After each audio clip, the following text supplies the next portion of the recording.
We provide you the platform to turn your dreams into reality.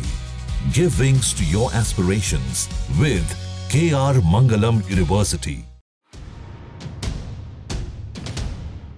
Bharat और पाकिस्तान के बीच तनाव अपने चरम पर है और इसी बीच अंतर्राष्ट्रीय मुद्रा कोष यानी कि IMF ने पाकिस्तान को $1 बिलियन का लोन दे दिया है।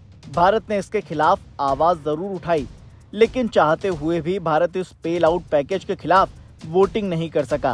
भारत ने लोन पर ऐतराज दर्ज कराते हुए पाकिस्तान के खराब ट्रैक रिकॉर्ड का हवाला भी दिया और फंडिंग का विरोध कर कहा कि पाकिस्तान ने पहले भी जो वित्तीय मदद प्राप्त की है उसका उपयोग सही तरीके से नहीं किया गया है।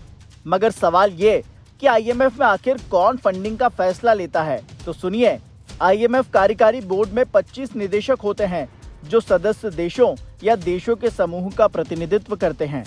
ये ऋण स्वीकृति समेत दैनिक परिचालन मामलों को संभालते हैं। संयुक्त राष्ट्र के विपरीत यहाँ हर एक देश के पास एक वोट होता है। IMF की वोटिंग शक्ति प्रत्येक सदस्य के आर्थिक आकार को दर्शाती है। उदाहरण के लिए ऐसे समझिए, संयुक्त राज्य अमेरिका जैसे देशों के पास असमान रूप से उच्च वोटिंग शेयर है। इसी प्रकार चीजों को सरल बनाने के लिए IMF आम तौर पर सर्वसम्मति से निर्णय लेता है। ऐसे मामलों में जहां वोट की आवश्यकता होती है, सिस्टम औपचारिक नहीं वोट की अनुमति नहीं देता है। निदेशक या तो पक्ष में वोट डाल सकते हैं या अनुपस्थित रह सकते हैं। ऋण या प्रस्ताव के खिलाफ वोट करने का कोई प्रावधान नहीं है और यही इस बात का जवाब है कि भारत वोट नहीं डाल पाया। दरअसल भारत ने हाल ही में पाकिस्तान को ऋण स्वीकृति करने के लिए IMF में हुए मतदान में हिस्सा नहीं लिया। ऐसा विरोध की कमी के कारण नहीं, बल्कि इसीलिए किया गया क्योंकि IMF के नियमों के तहत औपचारिक रूप से नहीं वोट की अनुमति नहीं रहती है।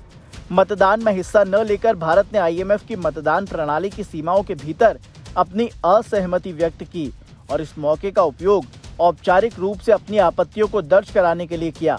भारत ने IMF की वर्तमान सहायता की प्रभावशीलता पर सवाल उठाते हुए कहा कि पाकिस्तान को पिछले 35 सालों में से 28 सालों में सहायता मिली है, जिनमें से पिछले 5 सालों में केवल 4 कार्यक्रम ऐसे थे जिसमें कोई सार्थक या स्थायी सुधार नहीं हुआ। भारत ने आर्थिक मामलों में पाकिस्तानी सेना के निरंतर प्रभुत्व को जोरदार ढंग से उजागर किया, जो पारदर्शिता, नागरिक निगरानी और स्थायी सुधार को कमजोर करता है। भारत ने ऐसे देश को धन मुहैया कराने का कड़ा विरोध किया जो सीमा पार आतंकवाद को प्रायोजित करता रहता है। भारत ने चेतावनी दी कि इस तरह के समर्थन से वैश्विक संस्थाओं की प्रतिष्ठा को खतरा होता है और अंतर्राष्ट्रीय मानदंड कमजोर होते हैं। उधर जम्मू कश्मीर के मुख्यमंत्री उमर अब्दुल्ला ने भी IMF के पाकिस्तान को दिए गए फंड पर हैरानी जताई है। उन्होंने सोशल मीडिया प्लेटफॉर्म X पर पोस्ट के जरिए अपना दुख और रोष जाहिर किया। IMF के फंड से हैरान उमर अब्दुल्ला ने X पर लिखा, मुझे समझ में नहीं आता कि अंतर्राष्ट्रीय समुदाय उप महाद्वीप में बढ़ते तनाव को कैसे कम करने के बारे में सोच सकता है, जब IMF पाकिस्तान को उन सभी हथियारों के लिए पैसे दे रहा है जिसका इस्तेमाल पाकिस्तान पुंछ, राजौरी, उरी, तंगधार और कई दूसरे इलाकों को तबाह करने के लिए कर रहा है।